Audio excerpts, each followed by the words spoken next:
Hey, bro. Looks like it's time for me to record the first video for the channel I made for you to read you stories. So, this first one is, of course, an original piece that I have plagiarized in its entirety from the work of a user, Lanzin Jars, who I hope I'm not mispronouncing that. This story is called A Job for a Deathworlder, and I will, of course, link to the original in the description as soon as I figure out how to do that. All right, so A Job for a Deathworlder, Chapter 1. Disoriented, James rubbed the sleep out of his eyes and yawned. How long had he slept for? With effort, he turned himself around so that he could look at the countdown, displayed as big digital letters on the room's wall without actually having to get up. 0, 0, 0, 0, 1, 2, 33, 70, it read. He'd slept for nearly 10 Earth hours, and he was still tired. So he slumped back down on the bed and just let his face sink into the sheets. His warm breath spread through the fabric and warmed his face with each rising and sinking of his chest, the darkness cast by his own head soothing his weary mind. Yet, slowly but surely, the excitement did begin to catch up to him. After all, it was only about a half a day left until what was essentially his new life would begin, and yet he had not met any of the people he would be spending it with. He pressed himself up from the mattress and jumped off the bed, looking around the room. Nothing had changed, apart from the ever-lowering numbers on his wall. With mild curiosity, he crept towards the only door leading in and out of the room and pressed his head against the single window that was placed slightly above his eye height in order to look out in the hall that positioned right in front of it. He hadn't expected anybody to be there, and at first his suspicions had been correct until he spotted a small figure in his peripheral vision. Focusing on it, he saw a small person, about two-thirds larger than him and extremely thin. A white, bib-like identifier hung loosely around their neck, clearly identified them as a crew member belonging to the medical team. Apart from that, they were naked, with the exception of the tiny bracelet-like device wrapped around their hand.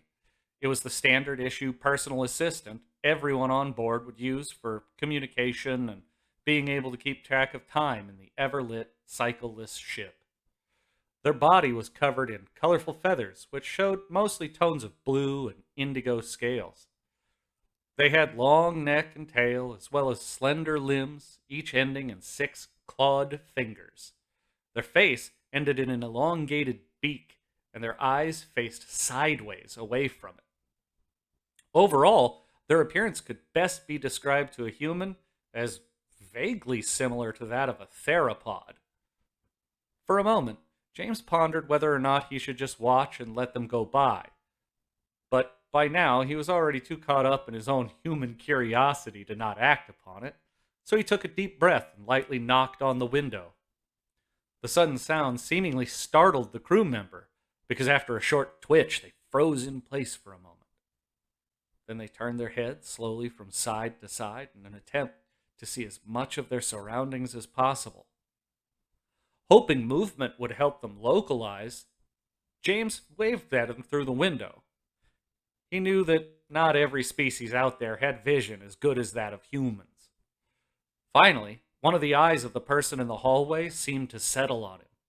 Even though without direct focus it was hard to tell, guessing that hearing him through the glass would be problematic, James began to sign towards the crew member in the uniform sign language.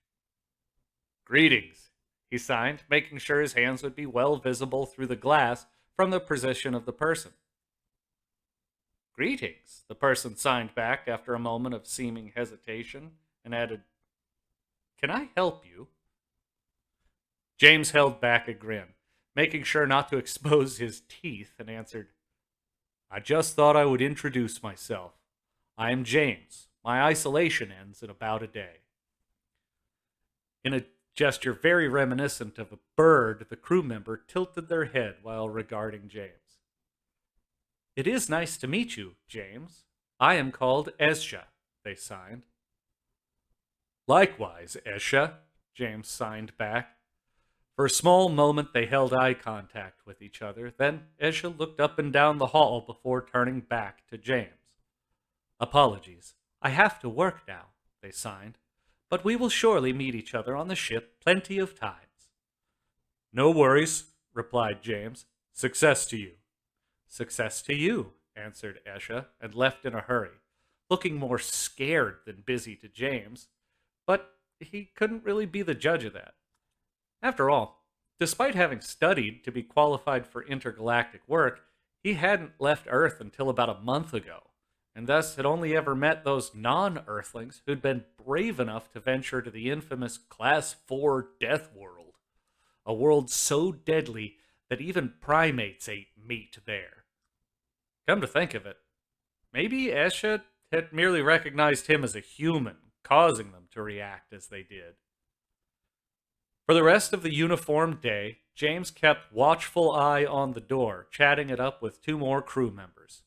One was a young woman about the size of a bear back on Earth and likely of marsupial-like descendants, who revealed her name to be Pippa. Her dark eyes looked concerned over her long nose as he spoke to her, but in the end she left with a spring in her step, seemingly without fear of him. The other one was a lanky being with black skin that James could not compare to any life form he knew from Earth. Instead of arms, they had three long, flexible limbs, reminding him of an elephant's trunk growing from their upper body. They also had no head, their eyes instead being placed on the top side of their thorax, and James could see no mouth. James had a bit of trouble differentiating some of the signed words due to the lack of appendages on the end of each limb, and he had absolutely no chance of discerning any emotion of the person before him. The crew member introduced themselves as Gagua and assured him that they were looking forward to working with him. The time between each conversation he spent with a bit of exercise, either physical or mental. The dumbbells he had brought with him helped with working against the muscle atrophy caused by the low gravity on the spaceship. His arms ached as he turned away from the door after bidding goodbye to Gagua, yet he still decided to do one more set before stopping and taking a shower. As some strands of hair that had loosened during his training stuck to his sweaty forehead, he wished he could get them cut a bit shorter. During the quarantine, they'd grown out a bit too long for his liking. With arms and legs as heavy as bricks, he slowly dragged himself towards the bathroom in order to wash himself off, before his time would be up in a few hours. He discarded his clothes at the entrance of the cabinet, essentially functioning as a shower. Actually, it was pretty much a shower, just with a good bit more pressure. He closed his eyes and let himself be sprayed down with the warm liquid before briefly pausing it in order to apply soap to his anky body and shampoo to his salty hair. The sanitary unit also included a drying feature. That was pretty much a glorified blow dryer. It was probably meant for people with more fur, feathers, or other hard to dry things covering their body, but it worked just fine for his skin as well. Once he felt sufficiently dried off, he lumbered out of the cabin. He picked up his discarded clothes on his way to the cupboard and threw them down on the laundry shed. Then he began rummaging through the drawers and picking out what he would wear underneath his uniform when he began work later today. Suddenly, he halted. The prickling feeling of eyes on his bare back compelled him to turn around. He looked at the window of his door. He wasn't overly concerned about somebody sneaking a peek, especially since there were no other humans on board, and most non-humans would be, at best, weirded out by his physique. And he could have sworn that just a split second before he turned around, a dark shadow in his periphery darted away from the small opening, even though it might have just been his imagination. Even so, he felt compelled to quickly put on some clothes and then drape a fresh uniform over. Just to be sure, he went over to the door again and quickly glanced out into the hallway, but no one was there. Absent-mindedly, he scratched the stubble on his cheek and slowly stepped back from the door. Suddenly, the beeping of the countdown behind him made him jump. They really need to rethink that alarm sound, he exclaimed while holding his chest and exhaled deeply. Then he looked at the countdown. Only 3 universal hours remained. Translating to roughly 3 Earth hours, it was just about time. The last few hours simultaneously flew past and crawled at a snail's pace, defying all known laws of time.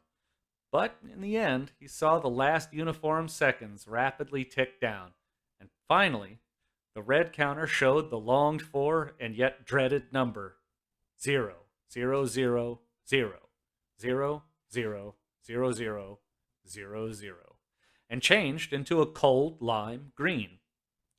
With a soft hissing sound, a light mist began to fill the room, originating from small nozzles located in each corner of the room. James held his breath while the antiseptic did its work. The second it touched his skin, he already felt it evaporate off again, cooling his skin and making him shiver. Goosebumps covered him as he waited for the mist to dissipate. Finally, another loud hissing sound indicated the pneumatics opening the heavy door, keeping him locked in. He looked back at the room one last time. As far as he was informed, his belongings would be transported to his actual cabin for him while he was at work. So he slowly, but resolved, left the room. On his way, he was carefully considering his steps in order to not basically leap through the low-gravity corridors and frighten any of the non-Deathworld occupants of the ship that might encounter him on his way. Yet, nobody seemed to be up and about right now. The door was locked tight, and his name was already marked down on the sign next to it. James Aldwin.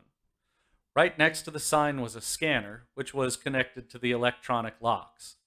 The door was bio-coded and, right now, could only be opened by him. A bit arbitrary, found James, but he did have to admit that it made for a great suspense builder.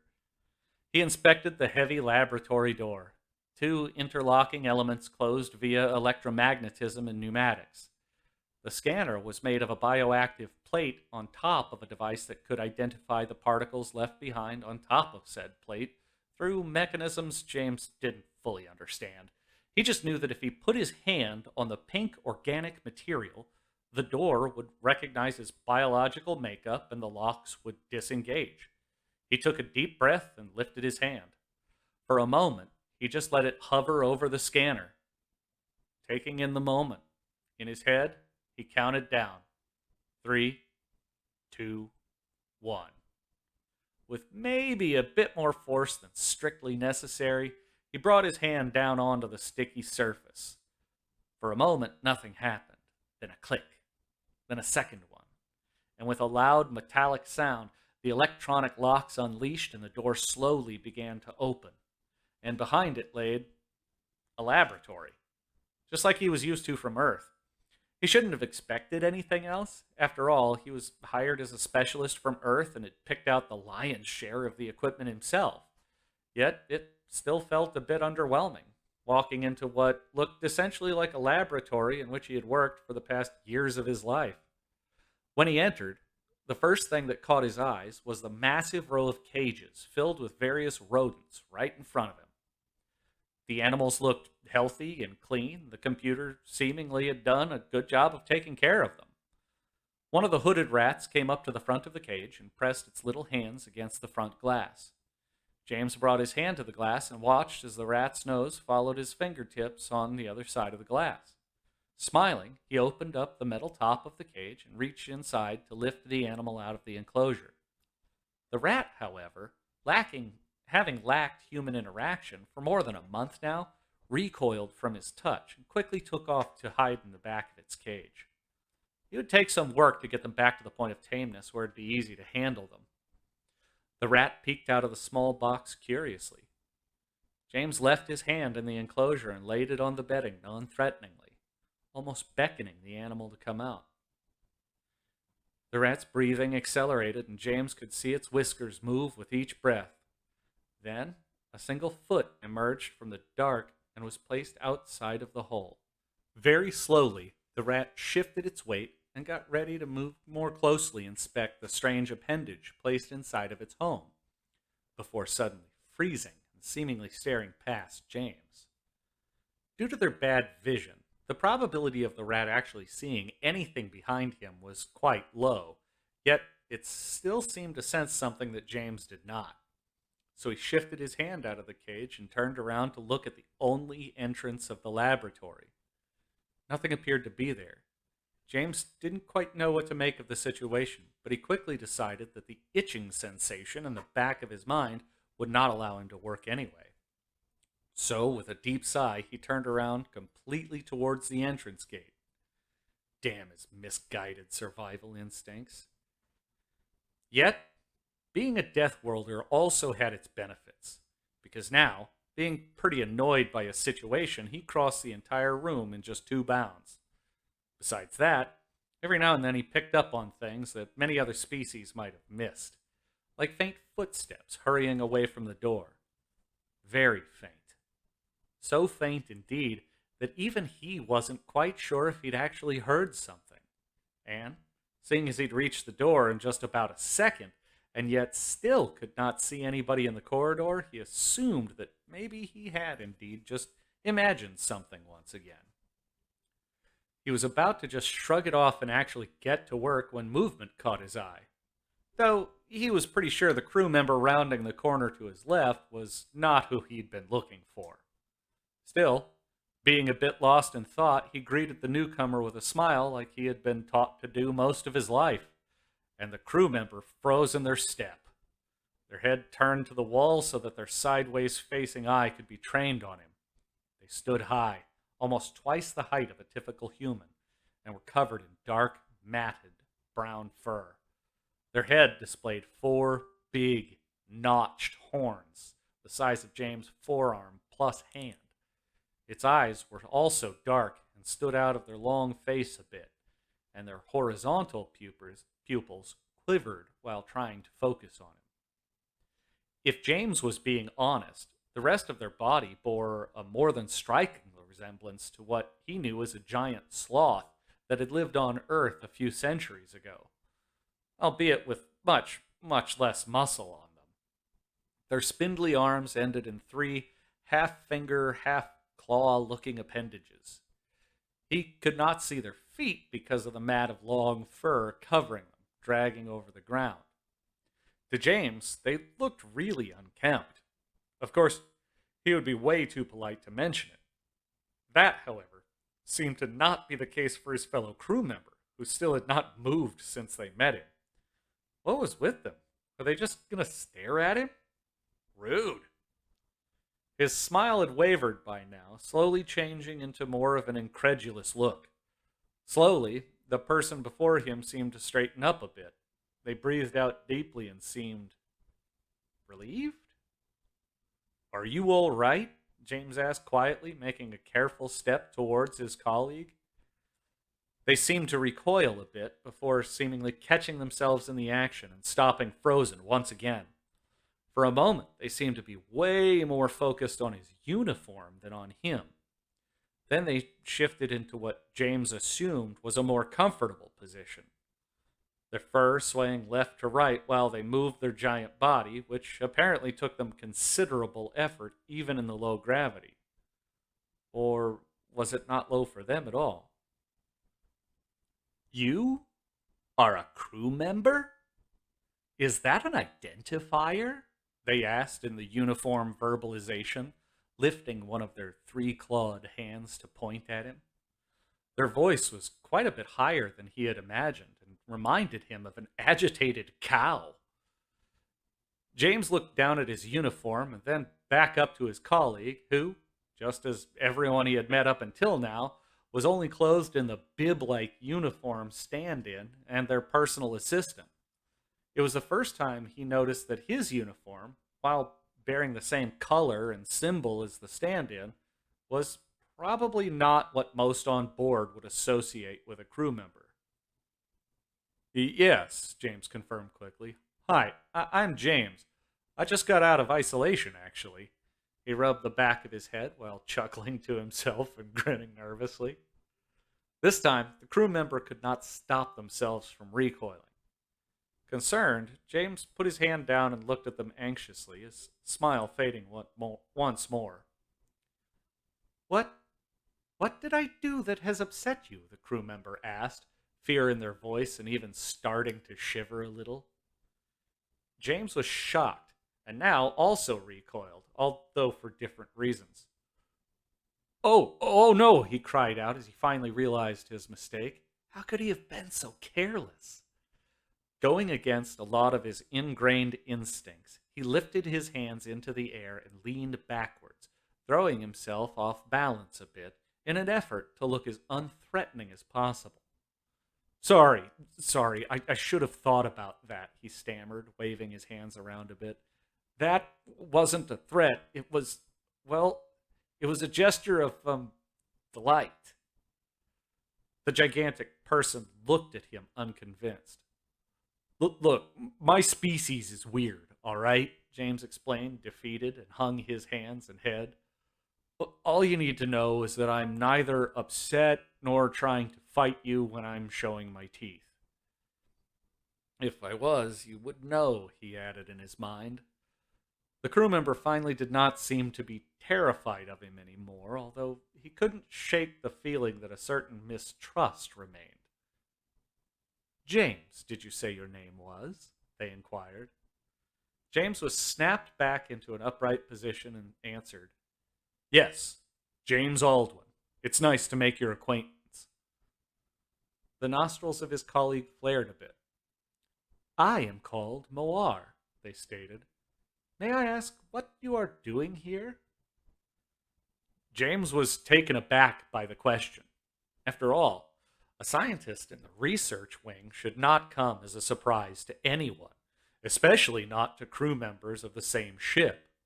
A member of the same team, no less.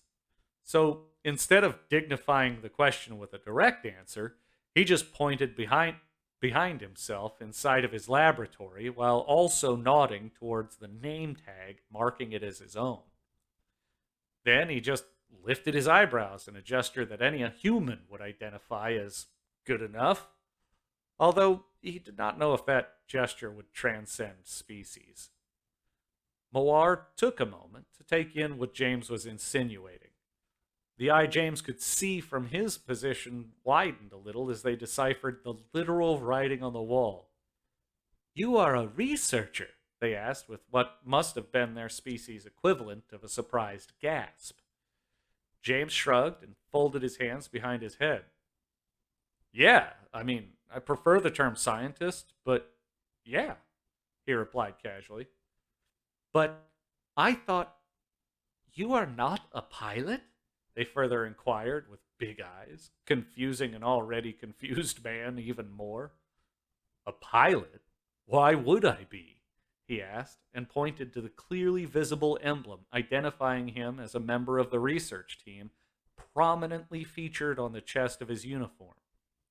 Moar blinked slowly, their big eye wandering from the emblem to the rest of his uniform back to the emblem.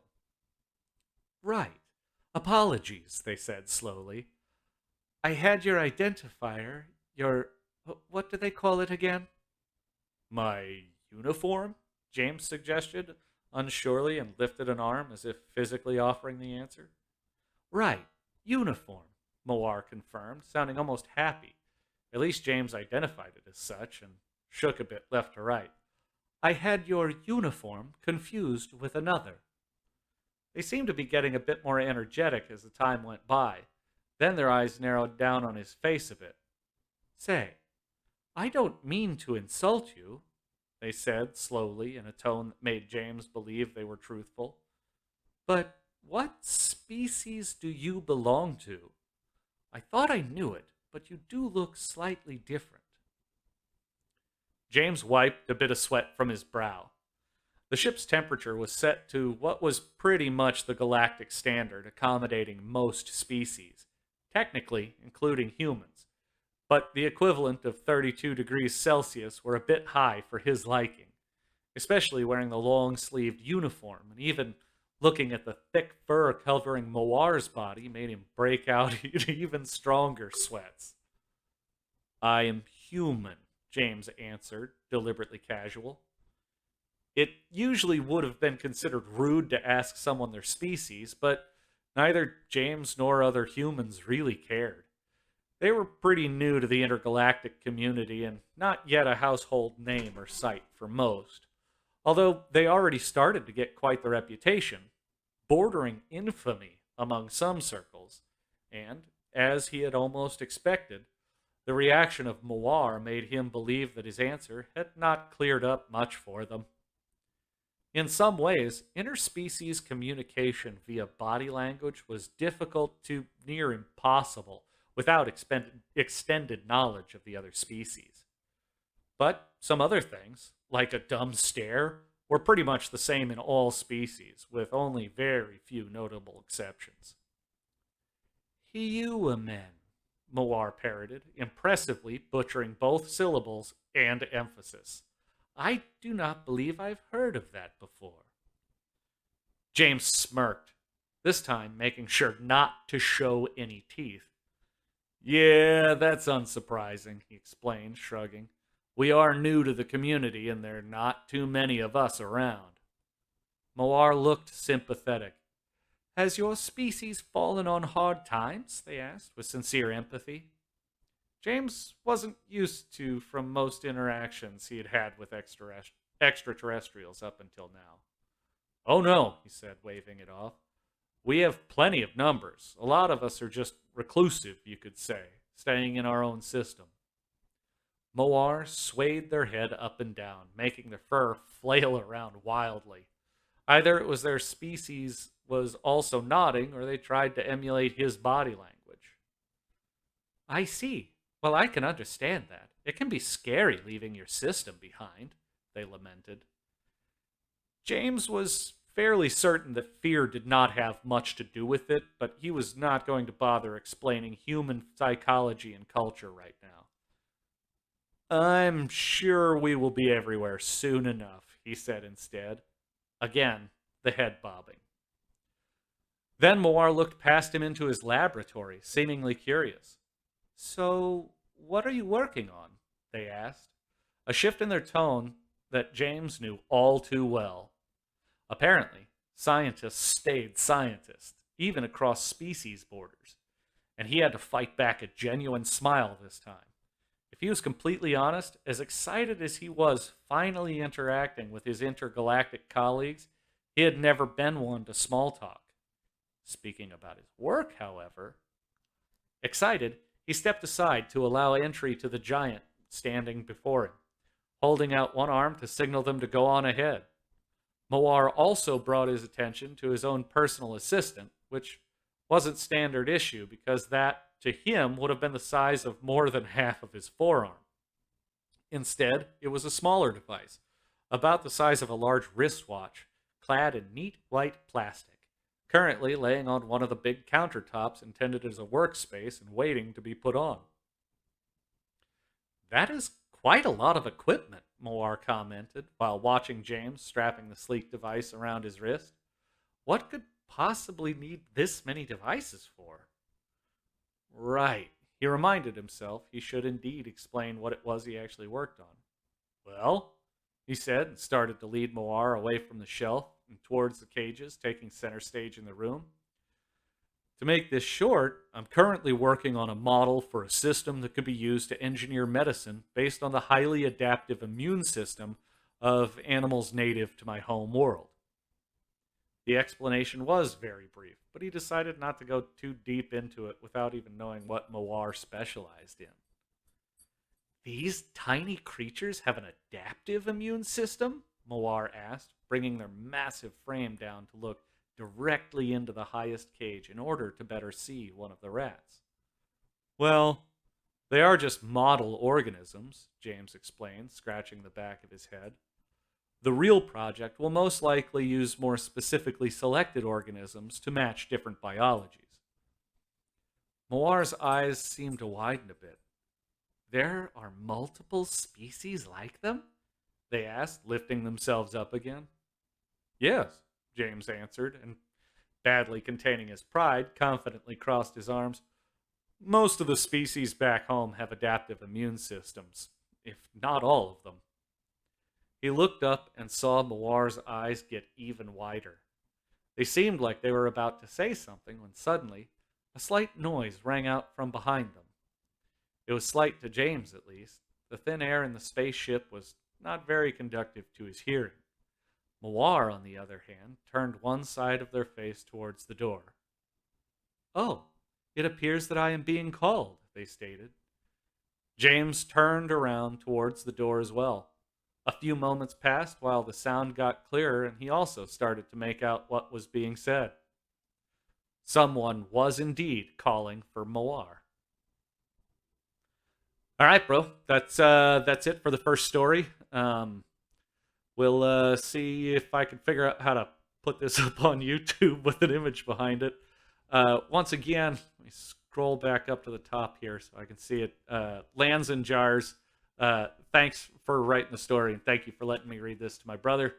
If anyone else is here, what are you doing? Please avoid the like and subscribe button. Do not.